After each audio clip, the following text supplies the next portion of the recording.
I've got a bit of a script to read from public speaking on my forte, so I'm going to call myself a lunch. Welcome to the 2018 Little Compton Community First Town Council Candidates Forum. My name is David Middleton. I'm the coordinator of Little Compton Community First, also known as LCCF. If anyone wants to know more about what we do, come see me afterward. I have some literature in the back, etc. I'm also obviously your moderator for the evening.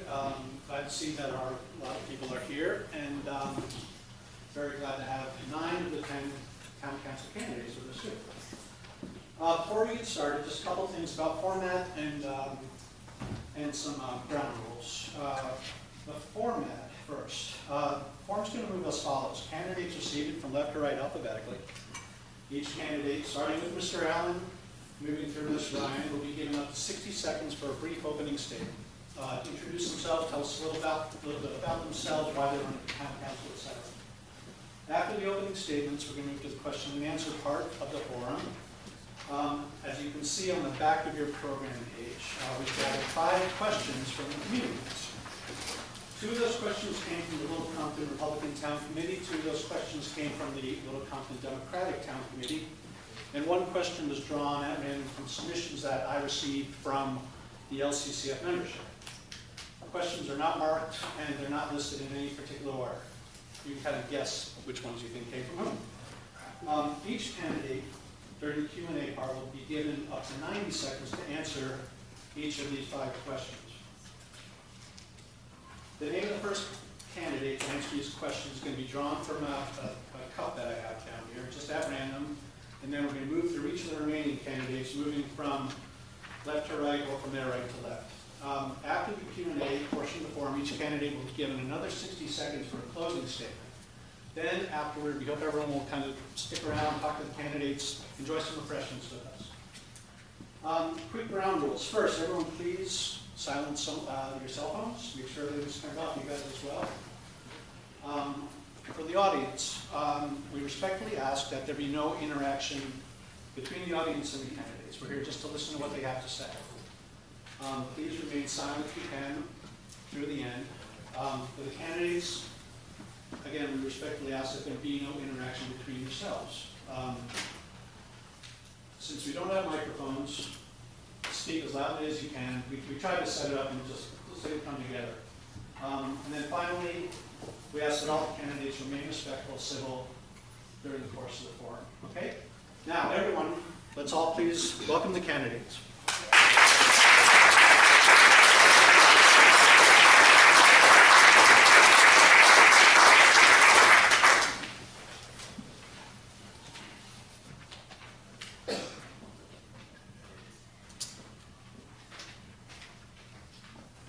Can everyone see this? It's a timer. Look out there, everyone's good? We don't want to be here all night. All right.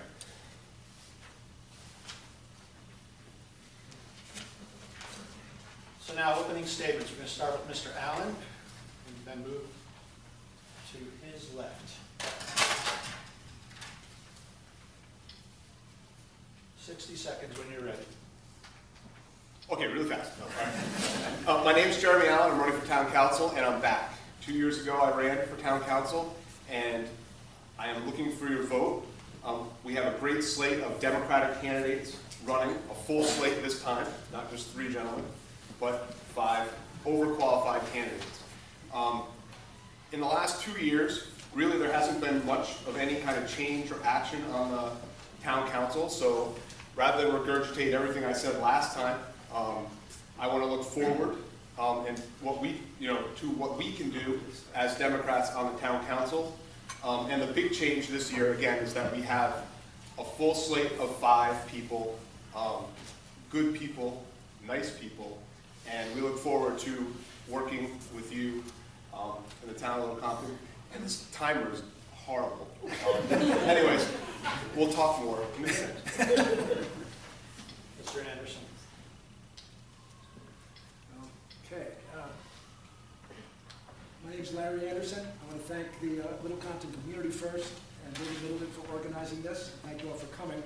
I lived in town for almost 35 years, during which I've been active and sometimes outspoken participant in town government and other town affairs. I've served in a number of town positions, including 8 years most recently as town moderator, in which job I tried to preside over the financial town meeting in a civil manner that intended to encourage public participation. I've served on the budget committee. I've served on 2 charter review commissions, one of which I've chaired. I've been active in land conservation in town as a former longtime board member and 2-time president of the Secana Preservation Association. I want to repeat what David said, Jeremy said. This is the first year since 2002, 16 years since the Democrats have fielded a complete slate.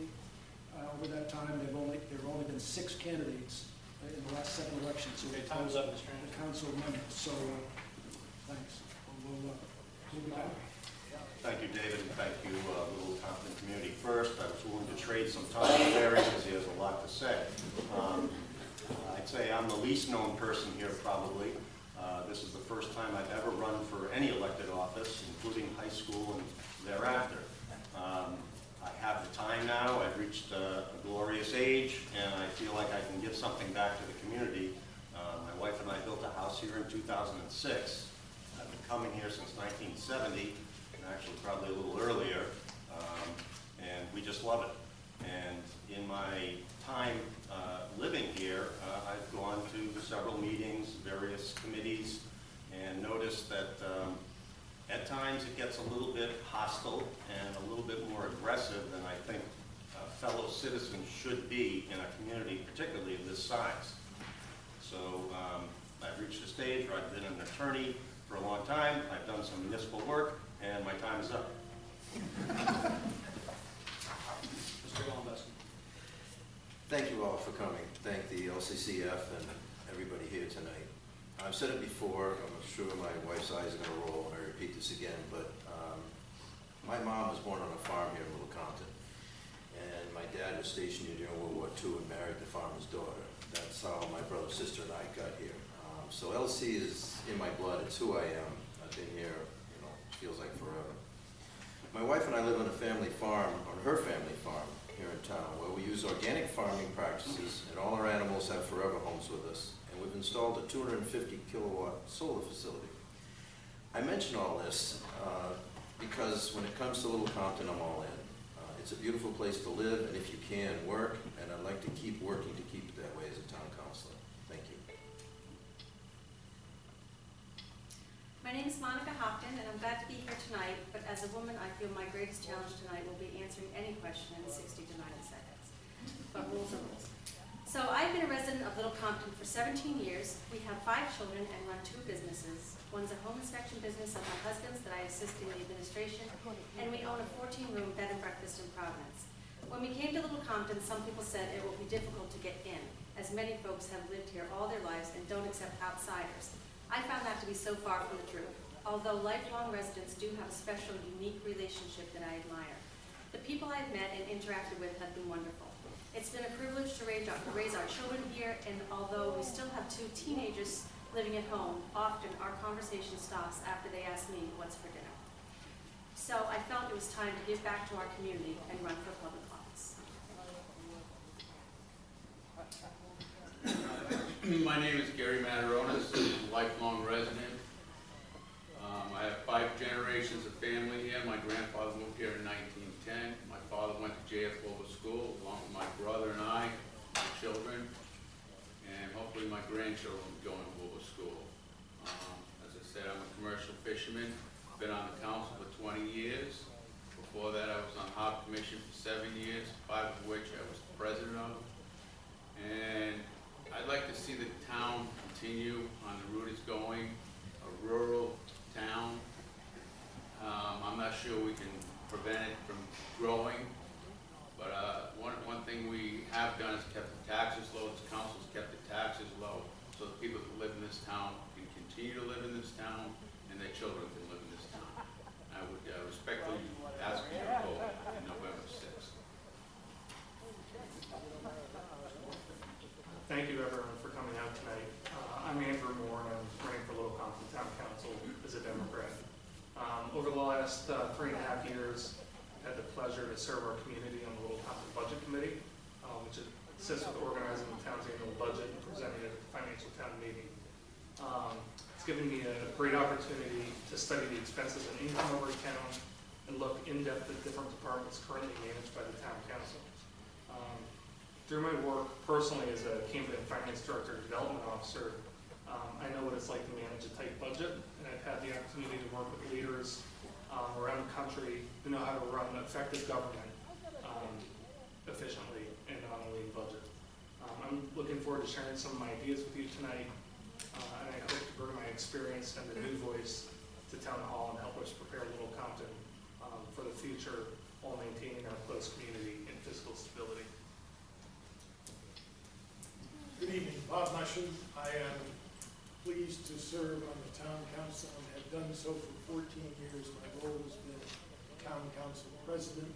It's allowed me to see in some detail the inner workings of government at the town hall level, at the state house level, and lots of places in between.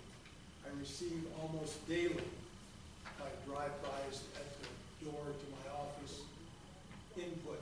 Some of it is encouraging, some of it is changing, some of it is negative. I appreciate all of it, and it's made me smarter about the process of representative government. I think what's most important in 3 weeks is that you're going to select 5 people to be on the council, and those 5 people need to be servants. Thank you. Karen Ryan. I've been coming here regularly since 1981. My husband and I were married here in 1983, but I'm still a relative newcomer. We haven't lived here for nearly as long as these folks here. But I want to tell you a little bit about myself. We lived in New Hampshire for many years, and I am a real estate appraiser, and I ran my own small business for over 20 years. I also volunteered in local government. I served 10 years on the planning board in the town that we lived in. I served 4 years on the Capital Improvements Program Committee. 2 years were as chair. I served on a committee to assist the town in deciding what to do with a real estate donation, and on a search committee for a new principal for the village school. So I think I have a wide-ranging experience, and I'd love to apply it to Little Compton, and I appreciate your vote on November 6th. All right, great. Let me do a quick adjustment here. Okay, we're going to move on to the question round now. Grab a name out of... Ms. Ryan, you're first. So Karen Ryan, if you're elected or re-elected town council, what goals do you have for both the town and the town council in the next 2 years? I would like to see the town and the town council take the lead in updating our website. The website has to be the pulse of the town. People don't always have the time to make a physical visit to the town hall to request information or find things out. So it's critical to have a constantly updated website. And on that website can be things like meeting agendas, meeting minutes, the council's meeting packet, excluding any non-public information, so that before you go to a town council meeting, you can read what's on the agenda and follow along with what they're discussing. Right now, you have to make a physical trip to go to town hall to get that information. It's not available at the meeting when you go. So that's basically, I want to open up information so that the townspeople have more information and know more about what the council is doing, and can make informed comments and information, and be more involved. I'd like to see more involvement in the town. Mr. Allen, same question? Oh, boy. Well, I feel like the town council now has made themselves indispensable to the town. Mr. Mushin just spoke about how his office is, he's always in his office and people come by and visit him with problems that happen day to day. And I don't really think that's the role of the town council. I think that's the role of the town administrator. And what I want to do is not be indispensable, but dispensable. If I'm elected, I will serve no more than 2 terms, probably just 1 term. What I want to do is name great people to the Ag Trust and the Conservation Committee that did take 3 years off and never met under the Republican leadership. And then maybe I will retire to a position on the Ag Trust and the Conservation Committee. So my goal is not to be here for 20 years, but to be here as briefly as possible, hand over the reins of power to the younger people in the town who, let's face it, we're old. And the younger people are the people who are going to be in charge of this town, and things are changing rapidly. So I am willing to be here for 2 or 4 years, fix the committees that really truly don't function.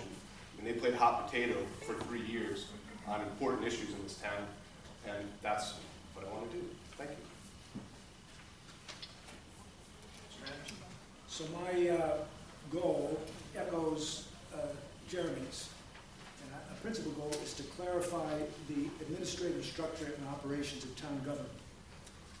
The agenda for this Thursday's town council meeting includes the item under old business, update of hiring process for town administrator. This full-time position, which taxpayers have funded for the past 3 years, has been vacant since August of last year, more than 14 months. Yet only now, with just one more additional scheduled council meeting before the election, is the council acting to fill it. One of the principal purposes of having a town administrator is to ensure continuity and stability in town operations as town council membership changes from election to election. The council has had ample time to fulfill the position, but their indecision and foot dragging in doing so is all but assured that no matter who is elected to the town council, there will be a challenging and possibly confusing transition in the months ahead. Last August, when former town administrator Tom Dunn resigned, he reported to the budget committee, and this is from the budget committee's notes, Mr. Dunn feels that the administrator job is poorly structured, not enough control in town hall. He gave his recommendations to the town council in January of 2017, and nothing has changed. Transparency and openness are non-existent. There is a lot of uncertainty surrounding the future of the position. By that time, Mr. Dunn had already served for 8 years, so my thought is that the council has had 14 years together to deal with these structural changes, and some councils have served longer. I think it might be time for some new approaches. Thank you. Thank you. As the 4th Democrat in a row to speak, I would join in my brethren with everything they've said, but I'll be more specific about what goal I see, besides a letter that should be in the Times this coming week that I wrote with regard to what Karen was saying about streaming and modernization of the communications from the town council chambers itself. One of the major reasons I ran, and am running I should say, is I went to the financial town meeting this year, and I was shocked, as well as I would say the majority of the audience, with the fact that there were litigation expenses that nobody had any idea or explanation for why they were as high as they were.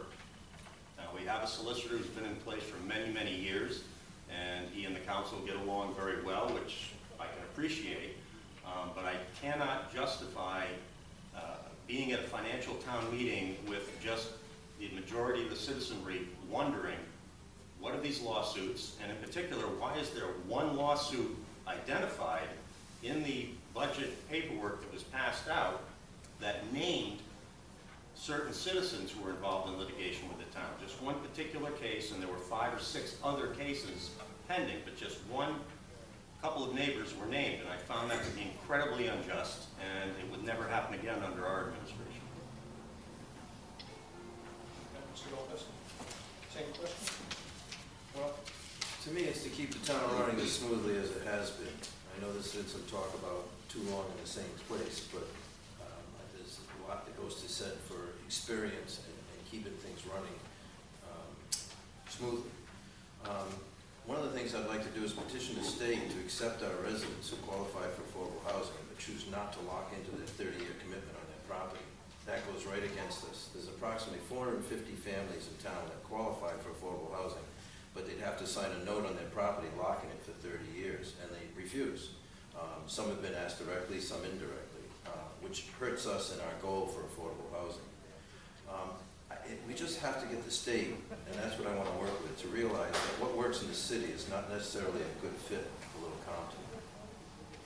And another note, as a counselor, I'd like to get more public attendance at town council meetings, especially younger people, so people can see what it takes to go, the workshops, the extra meetings, the boring and the exciting as well as the controversial items that come before you. Our meetings are sparsely attended.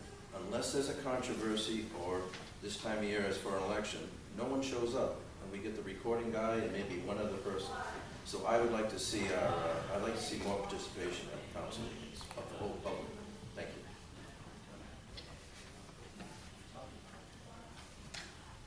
My energy would be focused on affordable housing, especially for the elderly. And the elderly population is growing. According to the census in 2015, about 32% of Little Compton residents are 62 years or older. Now, 3 years later, they're 3 years older. Many have lived here most of their adult life in Little Compton. They've raised their family here, etc. And they are such a part of the fiber of Little Compton that I would be able to put my energy in helping them be able to continue to live here. That's pretty. As far as the town administrator goes, there were problems with the last /business administrator, town administrator. And we didn't want to jump right back into hiring a town administrator without having our feet on the ground this time and do our due diligence to put out a correspondence for the person we wanted. We interviewed one today, it took 2 hours, going to interview one tomorrow, that'll be another 2 hours, and next Friday we have another one to interview. We're not trying to push anything through, we're trying to do it right. And one of my main goals is to keep taxes low. I know the Democrats like to spend, because last time they were only in for one term because they spent so much money, they would vote it out the next term. So I think it's important to keep taxes low. This town council has done it. We've increased 95 cents in the last 12 years. So I think we're doing our due diligence on that. I want to support local businesses, especially the farmers and the fishermen, and maintain the rural character of Little Compton. And along with Monica, we're trying to find ways to fund affordable housing. We did that at a couple council meetings ago. We're going to take 40% of the building permit fees and put it into the Housing Trust Fund. And also to support public access as a town harbor. As a town council person, one of my goals over the next 2 years would be to create more oversight in the budgeting process and rein in a lot of the extra spending that's required to special financial town meetings in the last 2 years. I think it's important that we review all of the operating expenses in town hall with a fresh eye. It hasn't been done in a very long time. And work with a qualified town administrator, whoever that may be, to review, assess, and update the town's capital plan, which I think is falling way behind. I'd like the council to work with the town administrator to improve budgeting and oversight procedures, while also clarifying the town hall's chain of command, so the administrator can properly oversee day-to-day operations of business and have responsibility over spending. I'd also encourage and assist department heads to apply for grants and other forms of non-property tax revenue, which would help reduce expenses incurred by the town. Our fire chief has been proactive in doing this, and I think his initiative should be applauded and used as an example. And finally, I'd like to see more coordination between the town council and the school committee. Since the school represents 50% of the town's whole budget, I think it's important to have a good working relationship between the two bodies and come up with ways to eliminate redundancies and look for opportunities where we can all save money. Thanks. My first priority should probably come as no surprise, and that's the installation of a long-term town administrator. There's a bit of history. We had a business manager. In 2014, we asked the public, would you rename that position town administrator with no other changes? That was passed in that referendum. At the end of the business manager's contract, we created his position of town administrator and put him into that position. He was there for 13 months and at that point resigned from his position. We appointed the clerk as interim and began an investment in reviewing what worked, what didn't, seeking outside advice, along with a number of changes of town hall personnel that occurred as part of that time frame. It became clear we could benefit, we could achieve the objective we were trying to do by currently evaluating the 3 candidates we have before us. I am quite confident that those candidates will be exactly what the town needs, or one of those candidates will be exactly what the town needs to bring us forward. Just quickly, the other goal I have is the continuing attention that we've given to town ordinances for this purpose, to anticipate needs before they become issues. I'm looking at land use and I'm looking at housing as the first 2 of those that we need to invest ourselves in. All right, great, thank you. Second question. This one is going to start with Mr. Mataronis. Mr. Mataronis, what improvements to town governance would you advocate for as a town councilman? Well, I feel like I'm beating a dead horse, but I think it's very important to put a town administrator in and to continue to support all department heads. As somebody just said, I think it was Andrew, that we did have a problem with the police chief before the chief we put in now. And he's come a long way. He's brought the fire department back around. He's got some grants for us. Same thing with the police chief. I think we need to work closely with the new town administrator and to continue to have open and honest politics and be available to all Little Compton residents. And I believe the current town council is open to all and listens to all the concerns and makes balanced decisions on any issues. And I think we need to be responsive to all Little Compton citizens.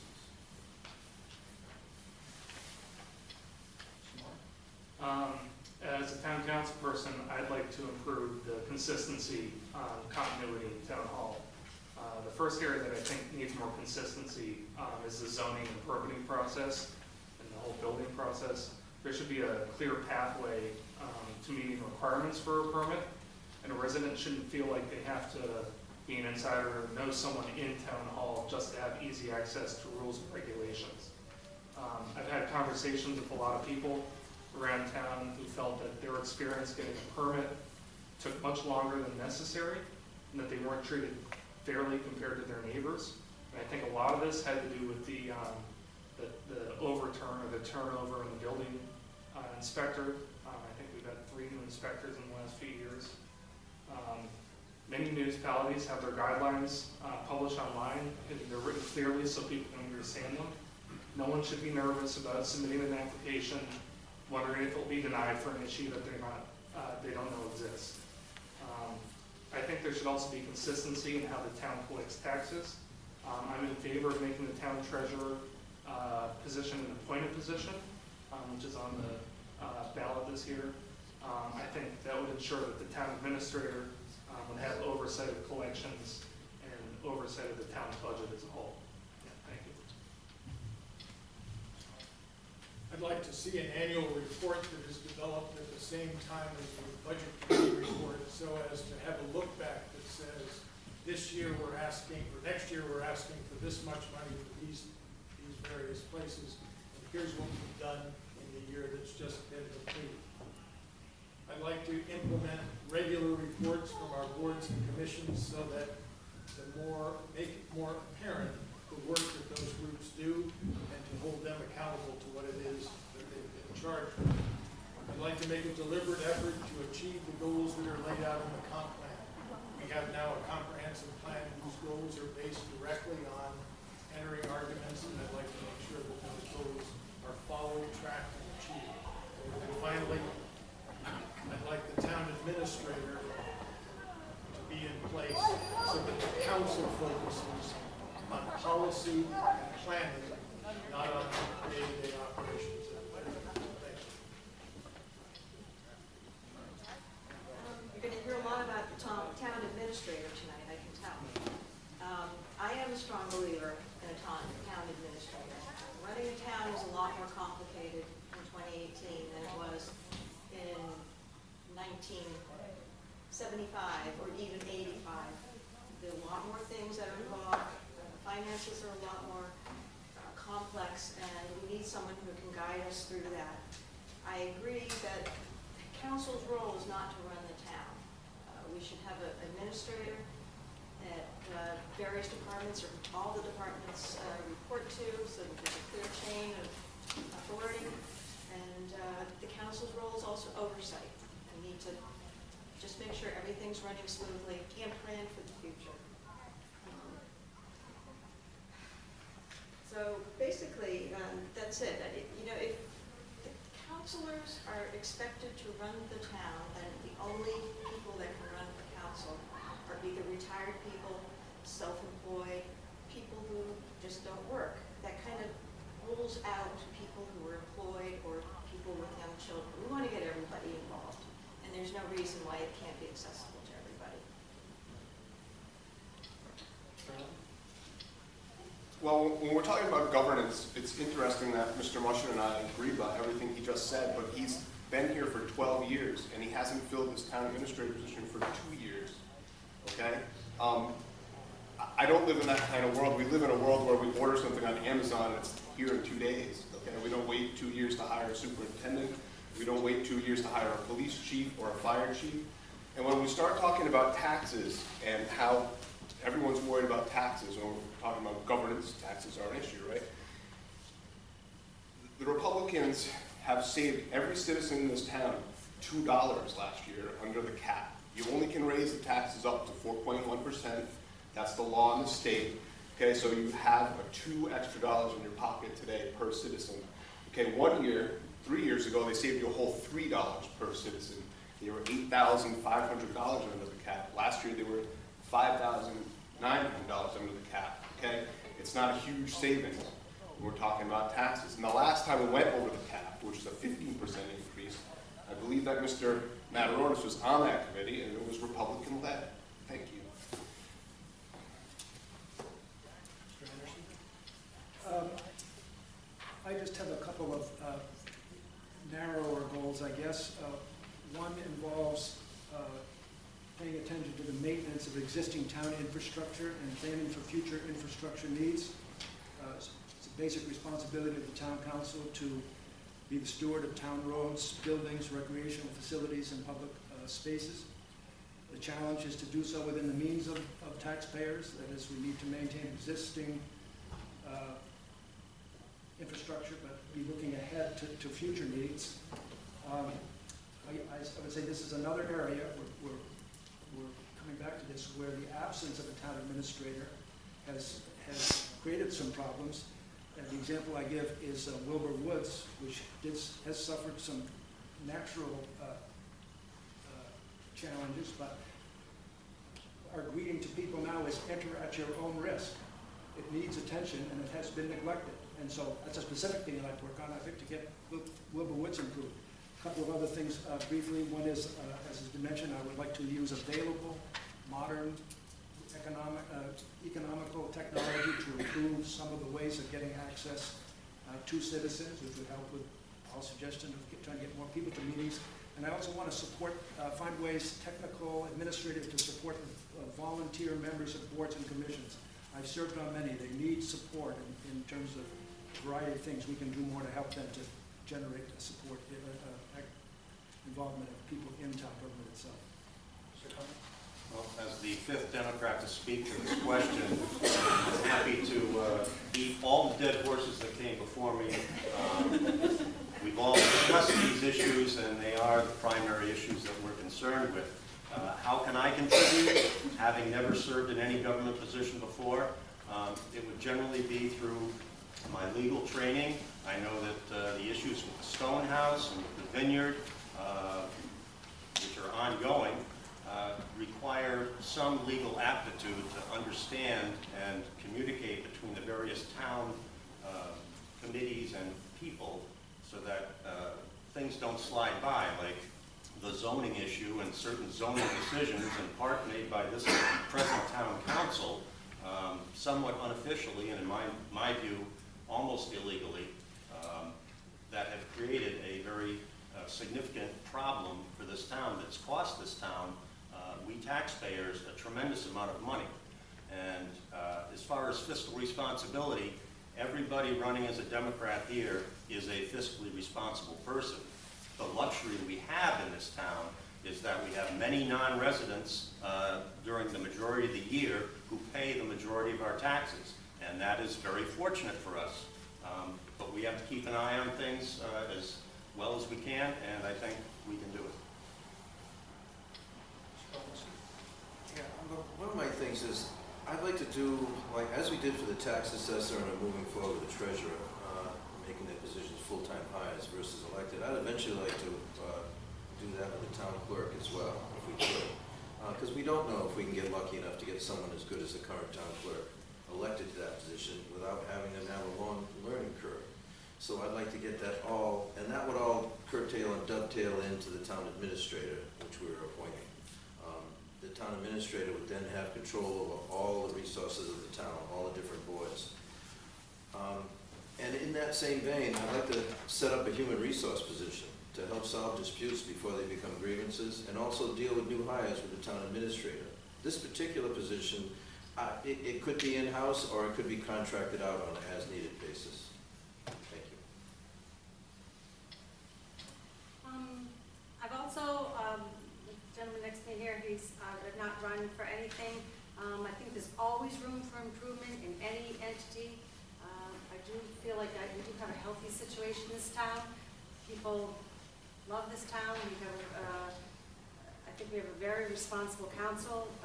I believe it's best to encourage it to stay healthy. Things that were mentioned, like the town administrator, that is a goal on both sides, and I definitely think that's a good goal.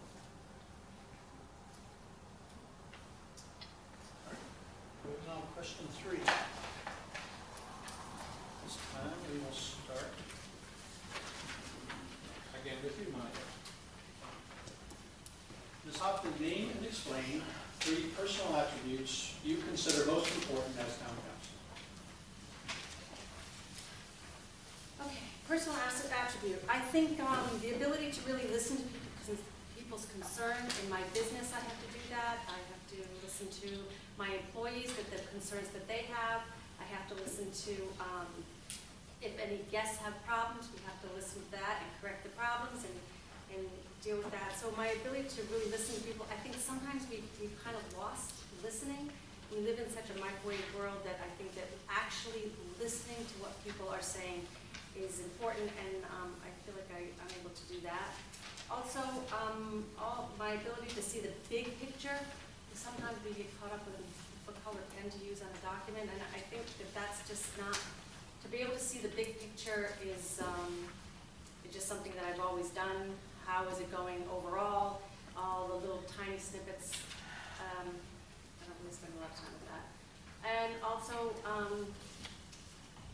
don't really take myself too serious. I think that we all here in the town, both sides, like the gentleman said here, everyone here is a mother, father, son, and works hard. I think we have a wonderful town, but I think sometimes if we take ourselves too serious, we lose sight of the big picture.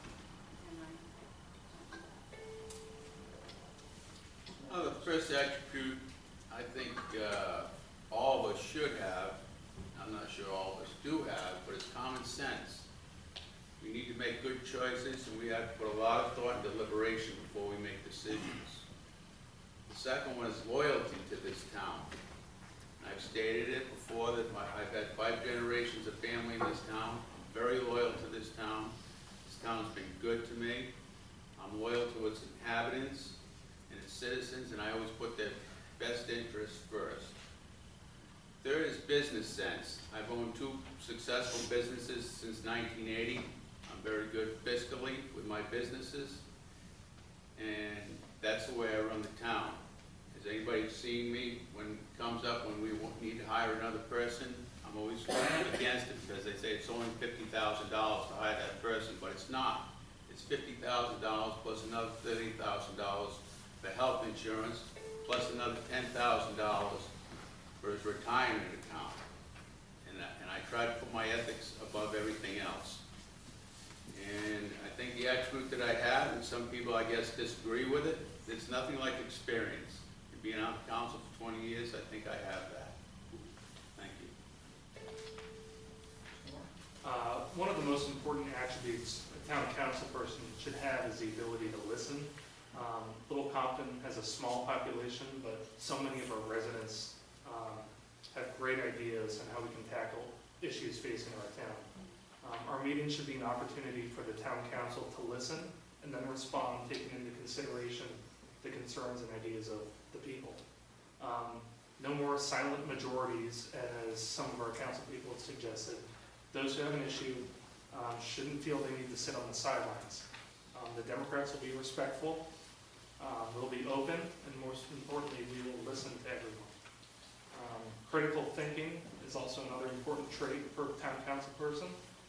The council makes decisions about many different issues, and it's important to have an objective analysis of those issues to form a judgment.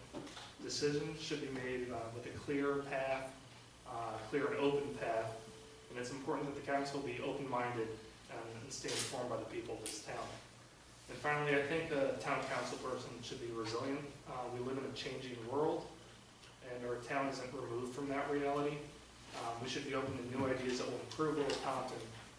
I'll never say, well, that's the way it's always been done, but I'll always look for ways to improve the system and make it more efficient.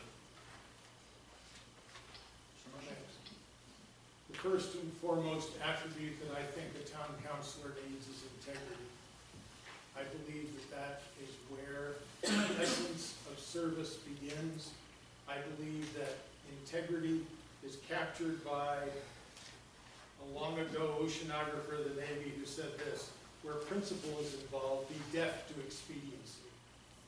Where principle is involved, be deaf to expediency. Not set aside the expedient thing, not try to work around it, but be deaf to it. If it's a matter of principle, then follow that principle. I believe that's important, of prime importance for a town councilor. My second one is commitment to service. Others have said it well. The councilor needs to be committed to the people, to the fellow councilors, and to the issues at hand. Committed, that means that if there's something else that needs to be done, that takes precedence. Finally, the councilor needs to be adaptable. Resilient was the term that Mr. Moore used. That's fine with me. It needs to be an attitude that says, if this process doesn't work, I'll try another. And if that doesn't work, my response is not going to be to shoot the messenger, but rather to find yet a third solution. Thank you. Well, all of these have been excellent attributes, and we should all have a little bit of them, or a lot of them, I should say. I have some different ones. I think a town councilor should have patience. Things aren't going to get done at a speedy pace, Jeremy.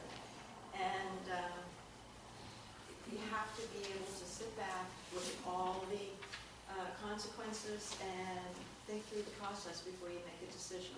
So you have to be patient and not try to rush it. Another characteristic you should have, I think, is to be analytical.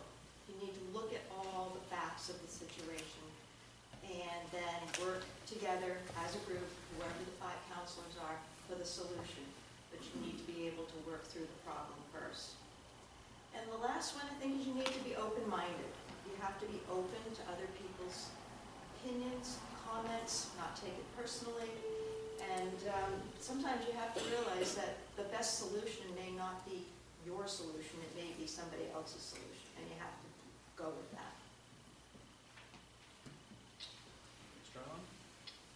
So this is where I would get a C+ in English because I completely misunderstood the question. I was looking at attributes that I had that would make me a good town councilor. And as a gardener, Mrs. Ryan, I have to be patient. It's part of my job. But one thing I can also do as a gardener is I can spend 8 hours thinking about a problem because my hands are doing my work. I am free to either learn something through headphones or literally bury myself in a problem. One thing that happens after you work on a problem for 8 hours alone is you have solutions that are sort of radically different than most of the people who are up here. And I understand that, but that's also interesting to me because one day I went to Mr. Mushing's office, for example, and said we should sell all the land that Little Compton owns. And that's an idea you get when you're out working by yourself for 8 hours. It was a bad idea, but we talked about it and why it was a bad idea. But that's sort of what you get from me. The other thing you get, and I'll address this further on down the program, is I have a thick skin. I'm in the service industry. I've provided a service for 20 years.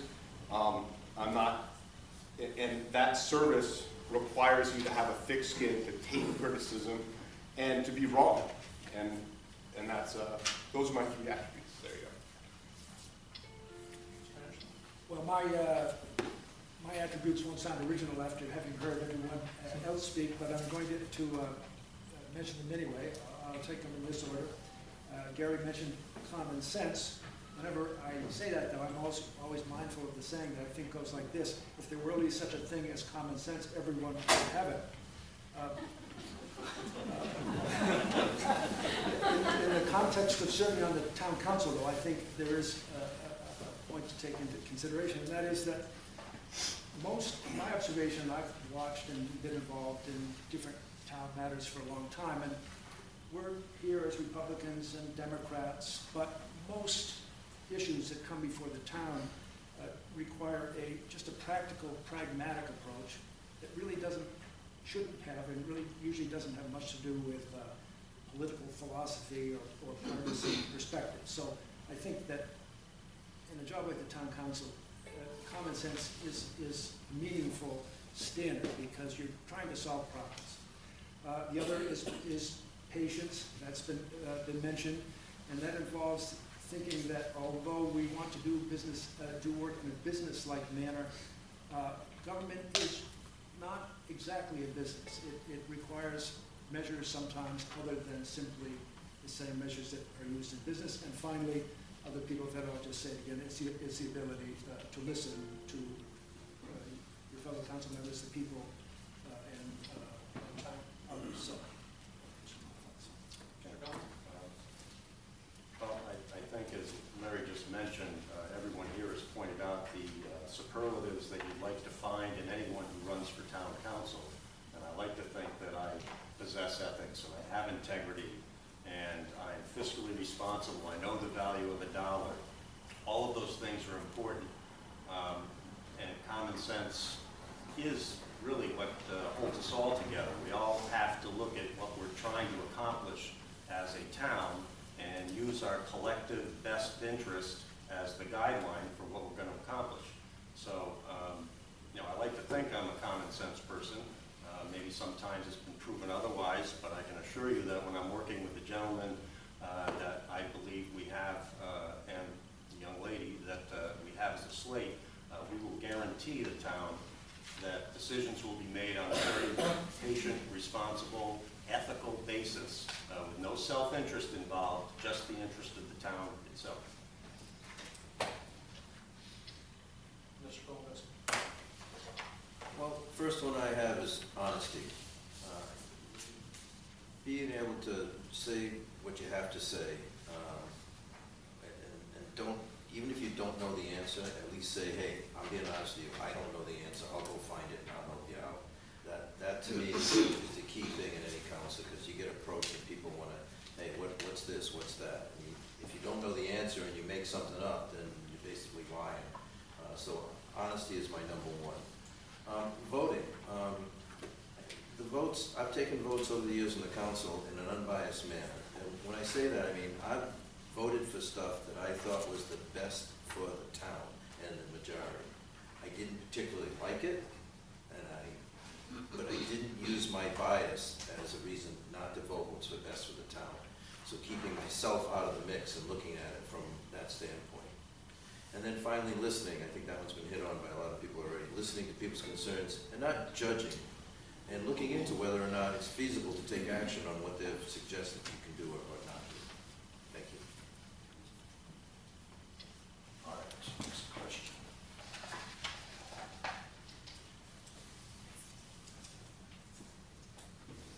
Start with Andrew Moore. All right, environmental, demographic, or economic changes do you anticipate in Little Compton in the next 5 to 10 years, and how would you react to those potential changes? Yeah, I thought of a lot of things that we're going to face over the next 5 to 10 years, and I also kind of looked at it the viewpoint of beyond 10 years, because I hope I'm here, another 40 years, if I'm, so blessed. So I think one of the biggest issues Little Compton is going to face is the impact of sea level rise on our infrastructure in our town beaches. According to NOAA and their observations at the Newport Naval Station in Narragansett Bay, we've had an increase in the mean sea level by over 10 inches in the last 100 years, and their predictions for the future are even worse than that.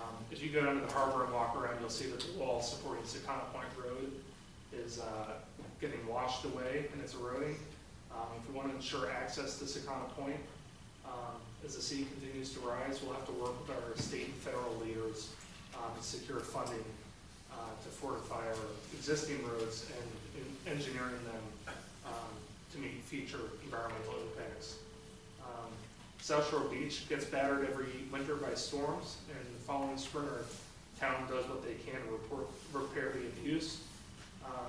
Although it seems like there's less and less of a beach every year, South Shore is a source of income for our town, and it's a place for all town residents to enjoy as the weather gets hot, and I think it's imperative that we work with DEM to come up with a plan and ensure we can continue fixing the beach so we can use it as a continued revenue stream and enjoy it ourselves. Thank you.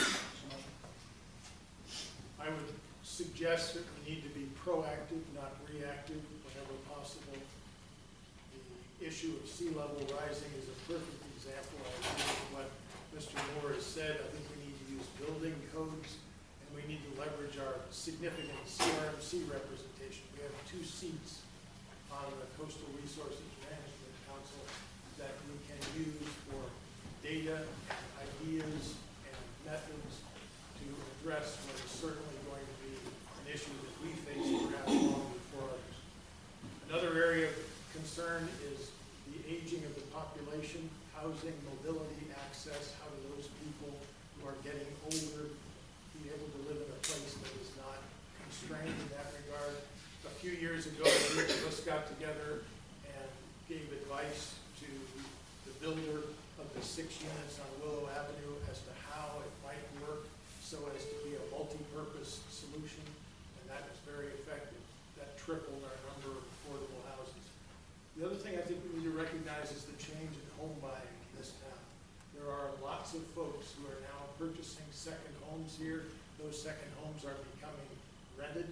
We need to figure out how to serve them while not detracting from the year-round attractiveness of our community.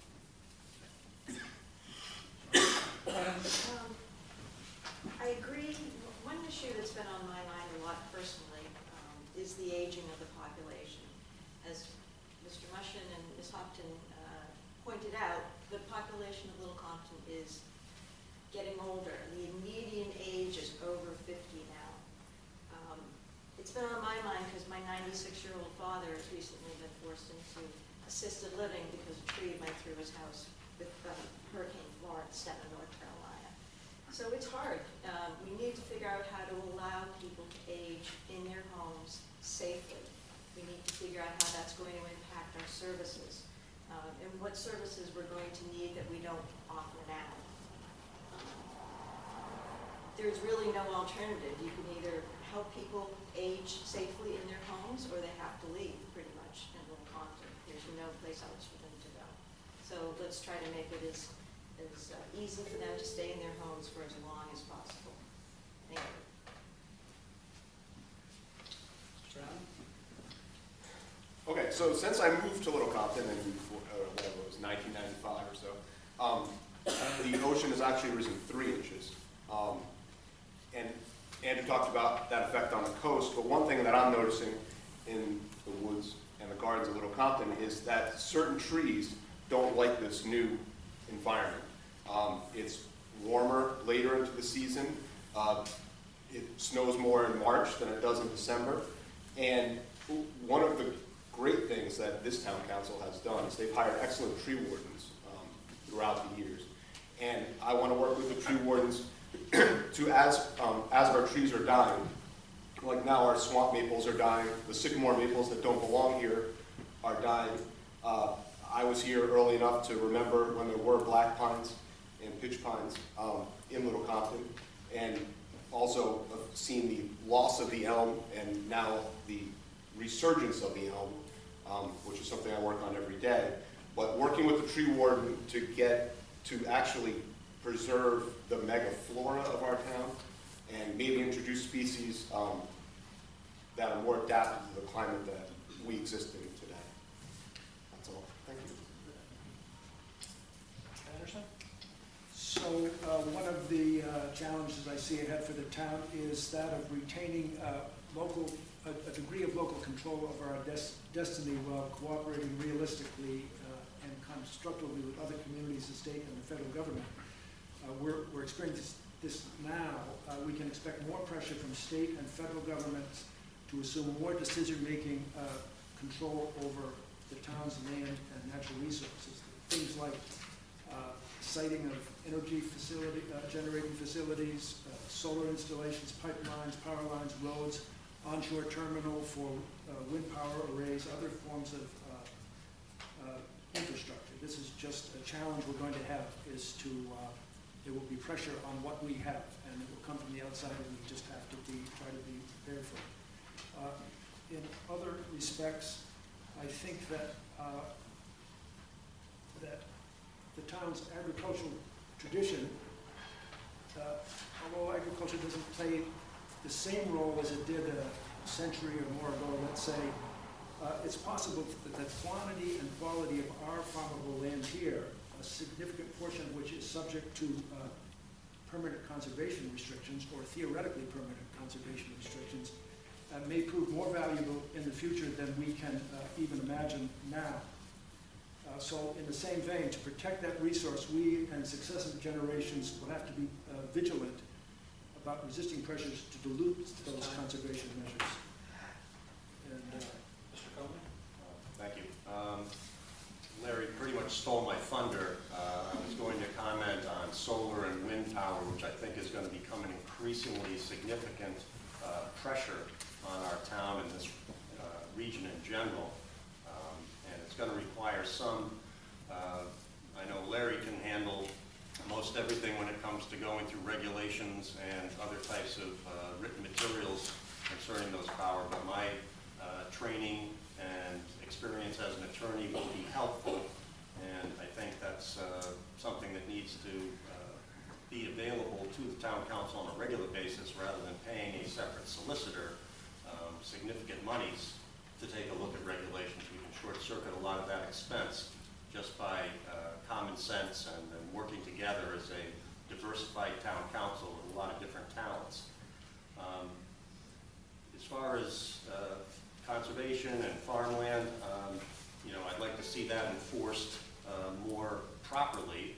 There are some things that have occurred in this town over the last several years that make anybody question what are the conservation restrictions, what are the limitations on developing property, and we have to clarify that and make sure that we have it fully understood so we don't jeopardize land that is currently maintaining the rural character of our town. Mr. Coleman?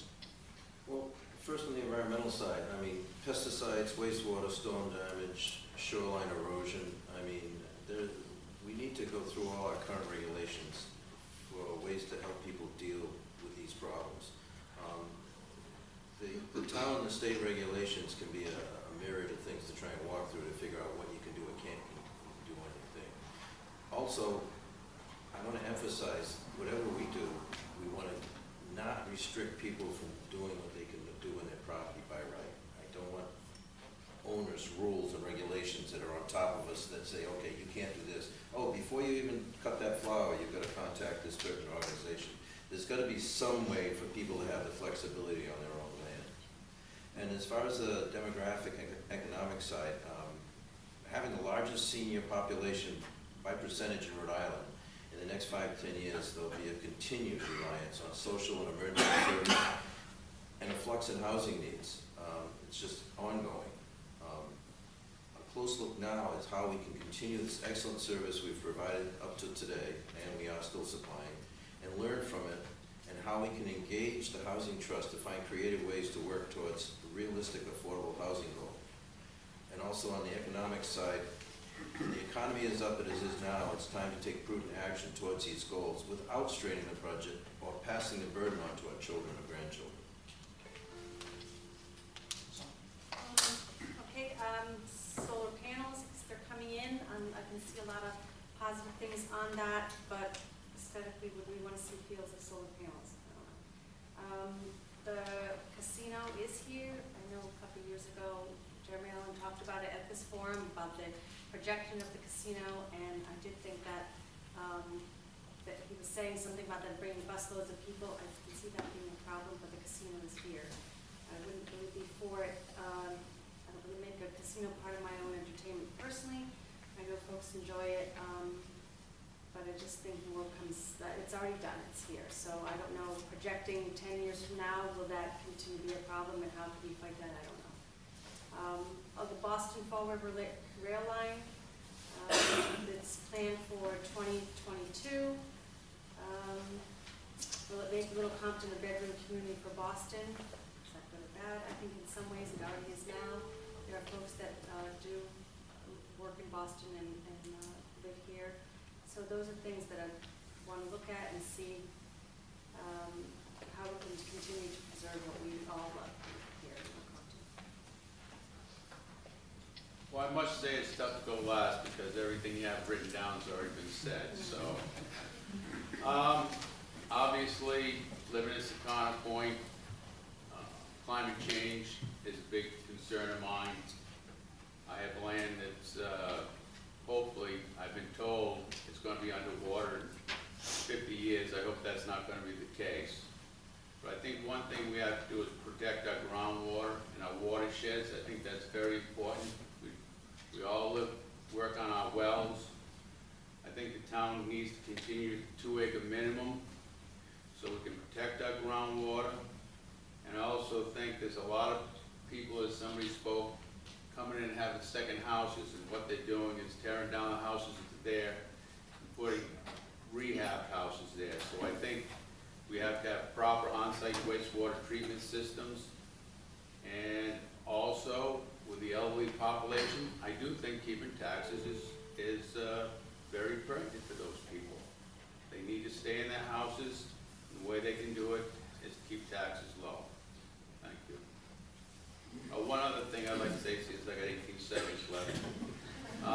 We are having just for your information, we are having a solar ordinance hearing on Thursday night at the town council meeting, so if anybody would like to come express their views, they'd be very welcome. All right. Final question.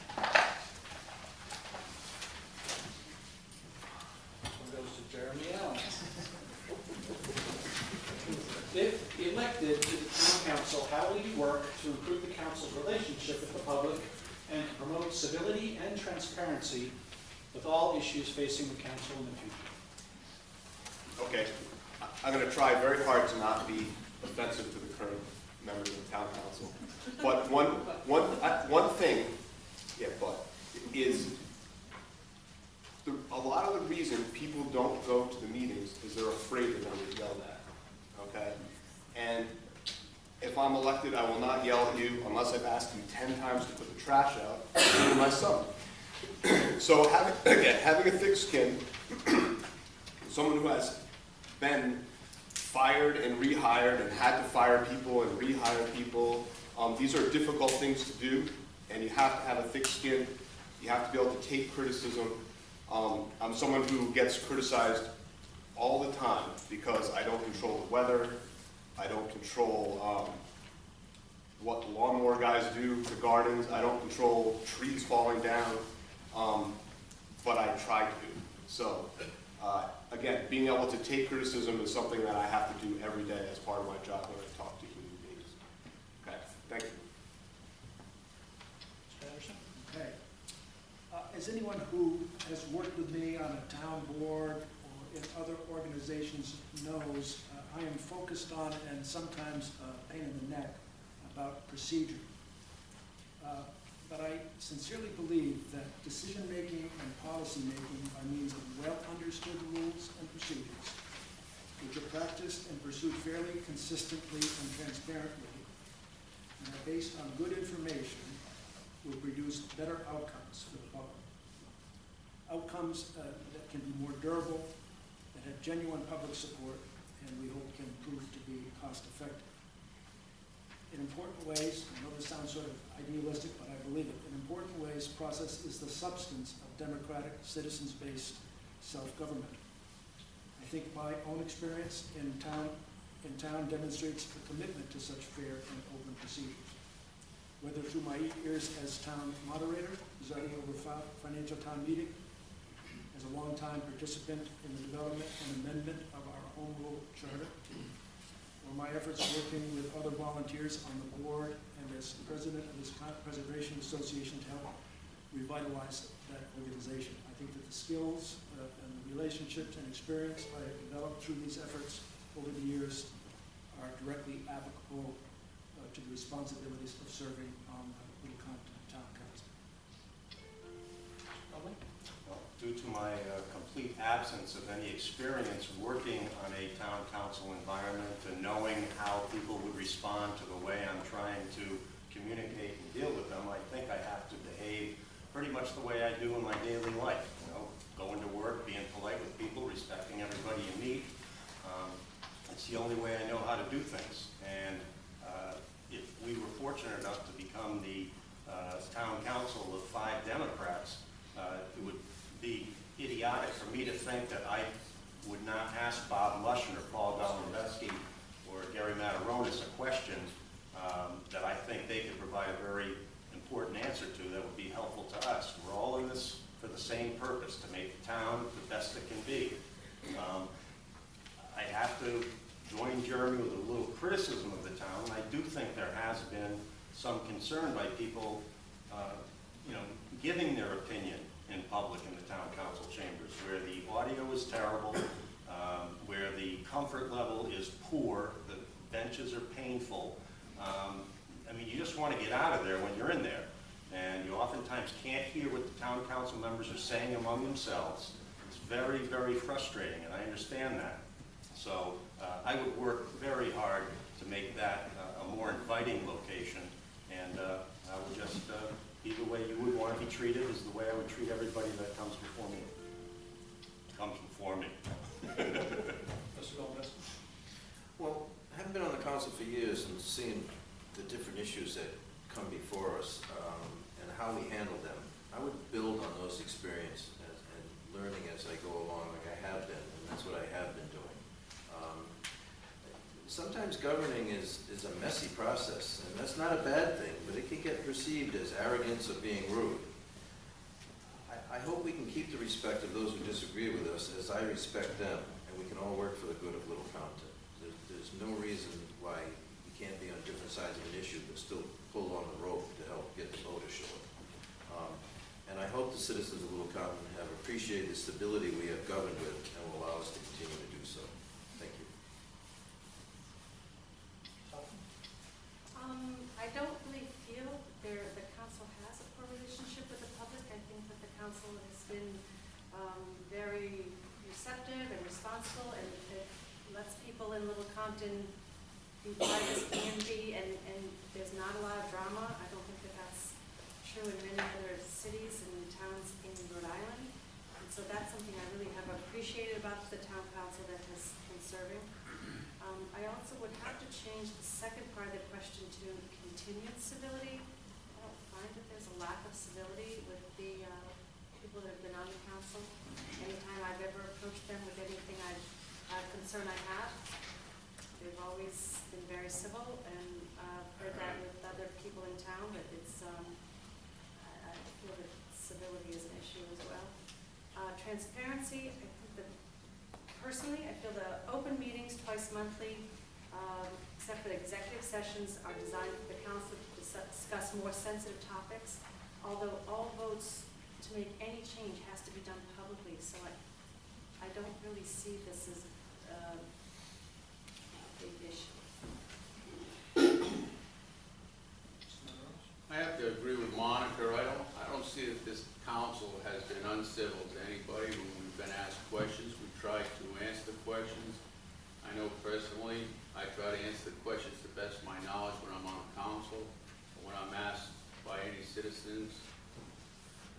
There are situations that come in front of us when we have a full council, standing room only, that fragment the community.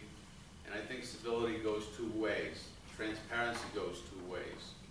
We're up there, we're trying to do the best job we can. We get people standing up and yelling at us. Sometimes we get a little hot, but that's the way government works sometimes. But it's a two-way street. It's not just the council being civil to the people.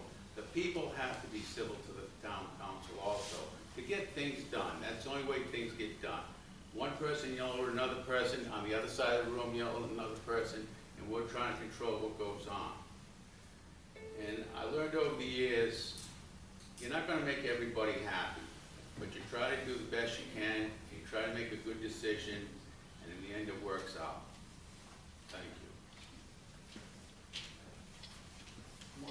So to me, civility and transparency are just examples of good governance. I think good governance starts with the people. As a clerk of the budget committee, I've worked with the chairperson and the members of the committee to exhibit clear decision-making process at all of our meetings. Our meetings are welcoming and open to the public, and we encourage public input before votes are made. I'd like to bring those principles to the town council, and I'd like to make our town hall and council meetings a welcoming environment for the public to share input that are facing, or on issues that are facing our community. We're not going to be able to prepare our town for the future if people feel that they can't express their concerns or opinions in an open and respectful forum. Thank you. I believe that promoting civility begins with being civil. As the president of the council, it's my responsibility to set that tone. And I use that as a check on myself if I find that something that's been said rankles me. Some things have been said at this table that bother me. But the idea of being civil begins at home. And so it's up to me to be civil if I'm looking to improve civility. Quick to commend, slow to criticize. That's the axiom. But I think it's worked, because I can tell you that even though people suggest to me that I shut the door to the town council office at least an hour a day, and I don't know what they think I should do in there, but to do something different than what I am doing, nevertheless, I leave it open. And in fact, virtually every day, someone walks through that door with something to talk about. If I'm uncivil, we've lost right away. So that's what guides my thinking. Am I perfect at it? Absolutely not. I'm so mad at anger more. No, I'm not. The reality is that I can take this or I can leave it. And I think I need to be taking it. Thank you. I think if the Democrats or all 5 Democrats get a majority, or they have a majority, I think it's important that we establish clear opportunities for the public to give input during meetings. It's not always clear that you can give input, and sometimes some people need more than a second to formulate a question and raise their hand. So I think we need to slow things down a little bit in that respect. To be truthful with you, I think it's kind of a shame that in such a small town as Little Plumpton that we're running as Democrats and Republicans. We should all be running because we want the best thing for the town. Our political party, I think, really doesn't have a lot to do with it. But I think we all want the same thing, is to make Little Compton the best town it can be. That's it. All right. Now time for closing statements. We started with Mr. Allen at the beginning. We'll start this time with Ms. Ryan and move the other director. Give me 1 second.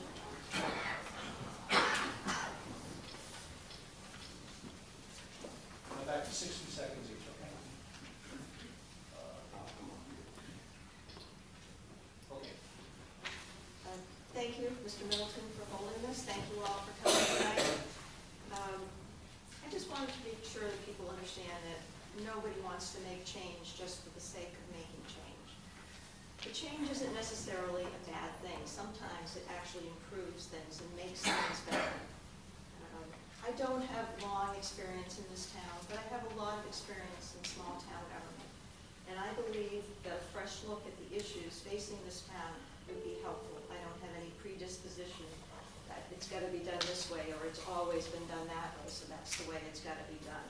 And I can provide that because I have no biases one way or the other. I'll look at things objectively, analyze the situation, and make decisions according to what's best for the town and the townspeople. Right. The team that's in place has been your arms and legs to make things happen over a number of years. Tax rate that enables people to stay in an affordable hometown that they love, balanced and affordable pension plan, bond status, capital plan, preservation of that which constitutes the rural character of our town. Add Monica, it brings unique and different perspective. Mother of school-age children, sees the community from the inside, success in home and business, eager to serve. We ask for your votes on November 6th. Thank you very much. More? Once again, I'd like to thank everyone for coming out tonight. We all know and love Little Compton for our close community, our low taxes, and our great quality of life. But as I look forward to the future, I see open windows for those characteristics to be eroded. I'm running for town council to ensure that someday my kids, that I don't have yet but hope to have, will be able to live in a Little Compton that we know now. I don't think this will be possible without new leadership, leadership that will bring civility, transparency, and fiscal stewardship to Town Hall. And I hope you'll vote for the Democrats on November 6th to bring this new leadership. Thank you. Well, as I stated before, I've served the town for 27 years. I've done the best I can. I'd like to go into the future and be reelected. And I'll bring a common sense, a practical common sense approach to issues facing the town rather than a political one like I have done in the past. So I respectfully request your vote for the Republican Party and support the election in November 6th. Well, improvements are always necessary in every entity, unless you're the Patriots football team, they're all set. I would like the existing governing body to do their jobs because they have proven over time they are good at it. My desire to be part of the council is to give back to this community that I have grown to love. And as it should be, it is up to the community to vote. Thank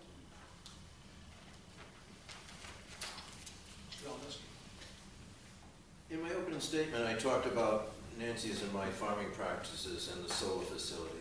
I mentioned it because people tend to put people in boxes, defining them or profiling them in a certain way, especially in politics. And if you're in a certain party, you must be a certain way. I hope the residents in Little Compton will look at our record, see what we've accomplished, and judge us by our actions, not by a negative narrative from a national, state, or local organization. So please vote for who you think can do the best job in Little Compton, as I have strived to do. Thank you. Mr. Cumming? Thank you for coming out tonight. I hope we've impressed upon you that a new slate of town council Democrats can make a positive difference for this town. I think we've got the right kind of people to move this town forward against the tremendous pressures that we're all facing as a result of environmental issues, monetary issues. Affordable housing is something that has to be dealt with carefully as well. And the ability to serve in my first public position would be a great honor, and I would be pleased to get your vote because it's a fun thing to do at this point in my life. Mr. Anderson? One of our opponents at the forum sponsored by the David's organization 2 years ago said, one thing I've learned about government is that it moves at glacial speed. At that time, he had already served on the council for 14 years. The glacial speed of town government is not a natural law set in stone. I believe many issues can be addressed more directly and expeditiously on the basis of good information, with professional assistance when needed, and through open communications with the citizens who are affected by and will pay for the services and facilities the town need. If elected, I will strive to work deliberately and cooperatively with others, a step at a time, to alter the tenor and direction of town government. I join my other Democratic colleagues here and hope you'll give us your careful consideration, and I hope you'll consider voting for us on November 6th. Mr. Allen.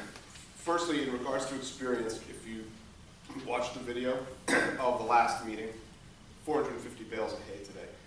I was in the back of a trailer, and my voice is still here. That's great. I'm running out of time. So, at the last one of these forums, Mr. Mushin said when he was elected, he had no experience. But our Democratic slate now has more experience in government than their slate did when they were elected, before they had served. Okay? We have people who have served in government. But the last thing I want to say is most important is, I actually think a lot of these people are my friends. And there's only 3,000 people in this town, but you can fire your friends. You can give us 2 years, and then you can fire us, okay?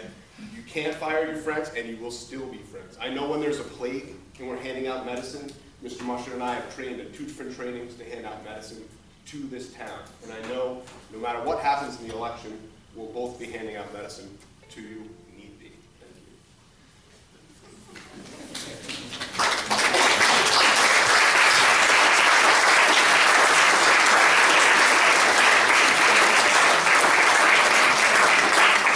All right, thanks again, everyone, for being here. The forum is complete. Please stay. We've got some very good questions. Come and talk to the candidates a bit more, ask more questions if you'd like. Please, most importantly, we have to vote Tuesday, November 6th. Thanks once again to all the candidates. And let's thank them one more time for their participation and their